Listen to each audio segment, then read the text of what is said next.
41 ans et déjà plusieurs vies. Mame Siafa est ce qu'on appelle un hyperactif. Les projets ne lui manquent pas. Toujours tourné vers le continent et surtout vers le Mali. Il a été footballeur, homme politique, réalisateur. Il est surtout resté un inconditionnel militant associatif, fondateur d'Esprit d'Ébène. Bonsoir Mame Siafa, merci d'être avec nous. Merci. Alors vous êtes très actif dans la diaspora malienne, 41 ans, un CV long comme le bras. D'où tenez-vous cette énergie ? Je crois que cette énergie, je la tiens de mes parents, je la tiens des racines que l'on a et tout simplement de l'africanité qui coule dans nos veines. Comment vous définissez cette africanité ?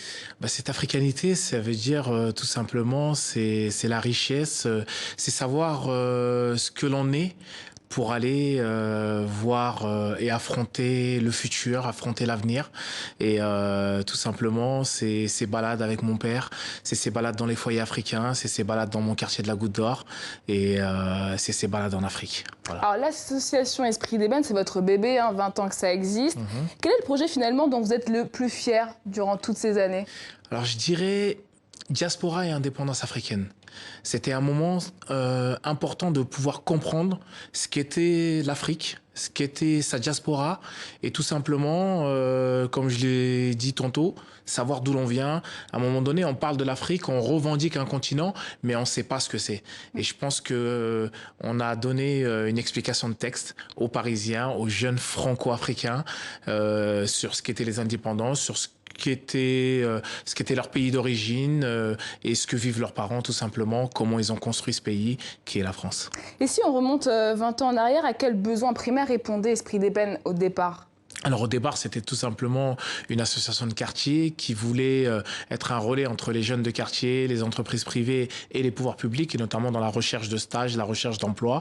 C'était quelque chose d'important parce que pour nous, on était victimes de plafond de verre, même si Esprit d'Ébène est une association parisienne. Voilà, il fallait casser ces codes. Je dis pas qu'on y est arrivé, parce qu'il y a encore aujourd'hui, au XXIe siècle, encore aujourd'hui en 2019, il y a encore des difficultés, mais c'était le leitmotiv de l'association.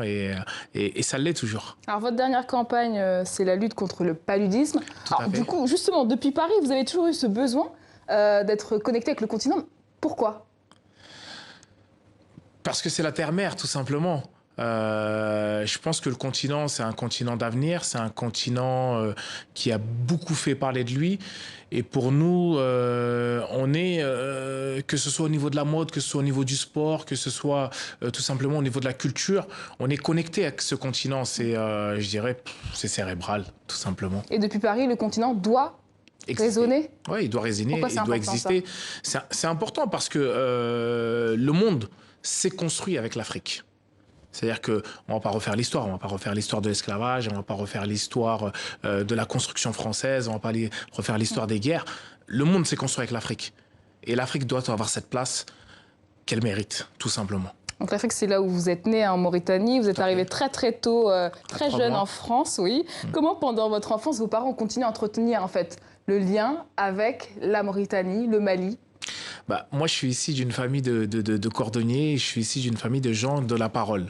Et donc, mon père et ma mère, paix à son âme, étaient des gens qui réglaient les conflits à la fois matrimoniaux, à la fois les conflits villageois et toutes sortes de conflits qu'on pouvait trouver dans la communauté. Et donc, mon père m'emmenait de foyer en foyer, de famille en famille, à régler toutes sortes de problématiques. Et je pense que j'ai été baigné dedans très très jeune. Justement, comment on prend conscience de cet héritage, de cette tradition, quand on est jeune, parfois on ne comprend pas trop ce qui se fait, qu'est-ce qui se dit Alors on en prend conscience qu'après coup, longtemps après, parce qu'au départ je visitais là comme tout jeune, je disais mais qu'est-ce qui m'emmène aller voir les oncles au foyer, en plus ils parlent pendant 2 heures, 3 heures, 10 heures, c'est pas possible, moi j'ai pas besoin de ça, etc.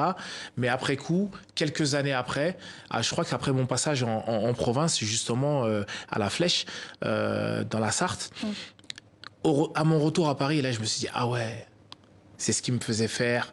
Qu'est-ce que vous aviez compris finalement ? J'ai compris ce qu'était la vie, ce qu'était le sens de la vie, tout simplement.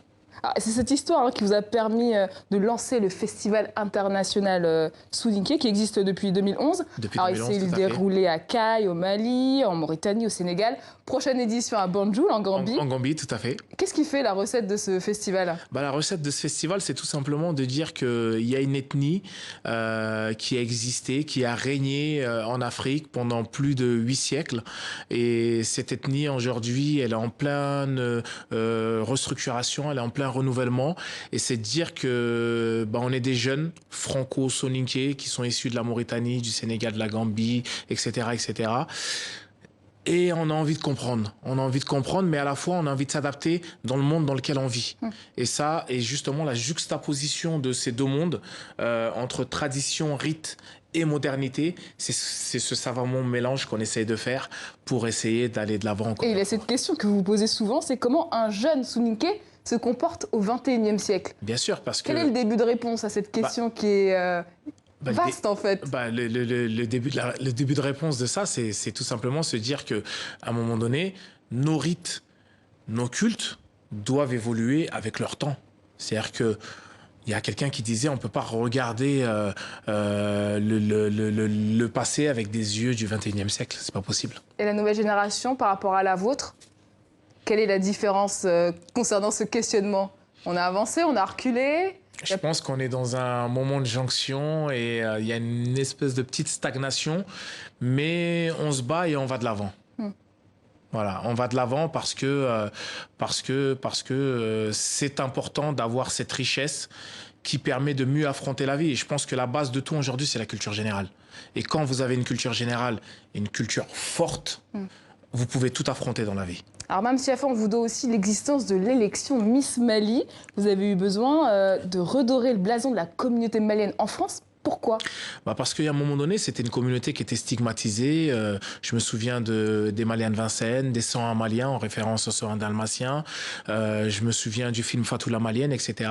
Et ça a été une période assez dure, les années 90, parce qu'on les a complètement stigmatisés à un tel point que les jeunes franco-maliennes, quand on leur posait la question dans la rue, elles disaient « Ah non, moi je suis surtout pas malienne.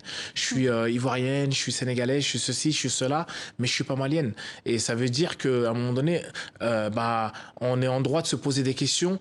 Pourquoi on en est arrivé là? Et justement, il fallait redorer ce blason et on a créé cette élection qui après a fait des petits, parce que de là sont sortis Miss Guinée-France, Miss Soninké France, Miss Mauritanie Sénégal. France, Miss Sénégal France, etc., etc. Et dans la même veine, vous menez aussi campagne contre la dépigmentation. Tout à fait. C'est finalement le grand démon de la diaspora. C'est quoi finalement? C'est manquer de confiance en soi, pas avoir assez d'estime de soi? C'est de pas avoir assez d'estime de soi.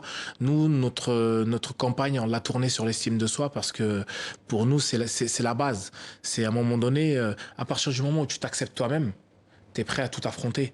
Mais si tu ne t'acceptes pas, effectivement, tu arrives à la chirurgie esthétique, tu arrives à te dépigmenter, tu arrives à toutes ces problématiques qui font que finalement, tu te sens tellement mal dans ta peau que tu juxtaposes. Et ça vient d'où ce manque d'estime de soi, selon vous? Je pense que c'est la place et le regard qu'on a de nous dans la société, dans les sociétés occidentales, tout simplement.